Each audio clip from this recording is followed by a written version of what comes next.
So after changing the water pump, I'm not sure if it's right because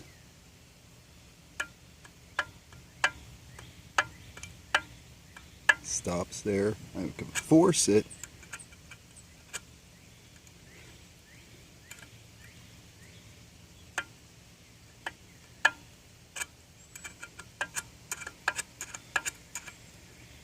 I have a feeling it shouldn't do that.